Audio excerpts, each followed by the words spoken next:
നമ്മുടെ നാട്ടിലെ super bike പ്രേമികൾക്കിടയിൽ എപ്പോഴും ചർച്ചയാവാറുള്ള രണ്ട് വണ്ടികളാണ് ഹോണ്ട CBR 650 ആറും അപ്രീലിയ RS 660. സത്യത്തിൽ ഇത് രണ്ടും ഒരേ സെഗ്മെന്റിൽ ആണെങ്കിലും ഇതിന്റെ രണ്ടിന്റെ സ്വഭാവം രണ്ട് രീതിയിലാണ്. സൂപ്പർ ബൈക്ക് എന്ന് കേൾക്കുമ്പോൾ നമ്മുടെയൊക്കെ മനസ്സിൽ ആദ്യം ഓടിയെത്തുന്ന ആ ഒരു ഇൻലൈൻ 4 മ്യൂസിക് ഉണ്ടല്ലോ, അത് പ്രീമിയം ലുക്കിൽ പാക്കേജ് ചെയ്ത് കൊണ്ടുവന്ന റിഫൈൻഡ് വണ്ടിയാണ് ഹോണ്ട CBR 650 R. ശരിക്കും പറഞ്ഞാൽ റോഡിൽ ഒരു ബേബി ഫയർ ബ്ലേഡ് ലുക്കാണ് ഇതിനുള്ളത്. ഇതിന്റെ ആ 649cc ഇൻലൈൻ 4 എഞ്ചിൻ തരുന്ന സ്മൂത്ത്നെസ് ഉണ്ടല്ലോ, അത് ഈ സെഗ്മെന്റില് വേറൊന്നിനും കിട്ടില്ല.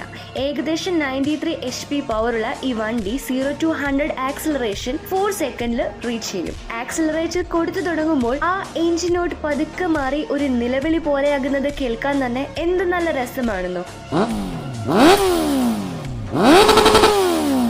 ടോപ്പ് സ്പീഡിനെ കുറിച്ച് പറയുകയാണെങ്കിൽ ഒരു 240 km/h വരെ ഇത് സുഖമായിട്ട് പോകും. ഇനി ഇതിന്റെ എതിരാളിയായ അപ്രീലിയ RS 660 വന്നാൽ ഇതൊരു പാരലൽ ട്യൂൺ എഞ്ചിൻ ആണെങ്കിലും ഏകദേശം 100 HP പവർ ഇത് പ്രൊഡ്യൂസ് ചെയ്യുന്നുണ്ട്. ഇതുകൊണ്ട് തന്നെ ആക്സിലറേഷന്റെ കാര്യത്തിൽ അപ്രീലിയ ഒരു പടി മുന്നിലാണ്. വെറും 3.9 സെക്കൻഡിൽ ഈ വണ്ടി 100 സ്പീഡ് തൊടും. പവർ ടു വെയിറ്റ് റേഷ്യോ നോക്കിയാൽ അപ്രീലിയക്ക് ഒരു മുൻതൂക്കമുണ്ട്. എന്നാൽ അപ്രീലിയ ഒരു സ്പോർട്സ് ടൂറർ ആയിട്ടാണ് അവർ മാർക്കറ്റ് ചെയ്യുന്നത്. അതുകൊണ്ട് തന്നെ ലോങ് റൈഡുകൾക്ക് പറ്റിയ അത്യാവശ്യം നല്ല കംഫർട്ടബിൾ ആയിട്ടുള്ള പൊസിഷനും ഒരുപാട് ഇലക്ട്രോണിക് ഫീച്ചേഴ്സും ഇതിലുണ്ട്. പക്ഷേ ഒരു കാര്യമുണ്ട്, വിലയുടെ കാര്യത്തിൽ ഇവർ തമ്മിൽ വലിയ അന്തരമുണ്ട്. ഹോണ്ടയ്ക്ക് കേരളത്തിൽ ഏകദേശം 14 ലക്ഷത്തിന് അടുത്ത് ഓൺ റോഡ് പ്രൈസ് വരുമ്പോൾ അപ്രീലിയ സ്വന്തമാക്കണമെങ്കിൽ ഏകദേശം 20 ലക്ഷത്തിന് മുകളിൽ കൊടുക്കേണ്ടി വരും. അതുകൊണ്ട് ആ ഒരു ഇൻലൈൻ 4 എഞ്ചിന്റെ വശ്യതയും ഹോണ്ടയുടെ വിശ്വസിക്കാവുന്ന റിലയബിലിറ്റിയും ആ ഒരു മാസ് ലുക്കും ഒക്കെയാണ് നിങ്ങളുടെ താല്പര്യമെങ്കിൽ CBR 650 R തന്നെയാണ് എപ്പോഴും ഈ സെഗ്മെന്റിലെ കിങ്. അതല്ല,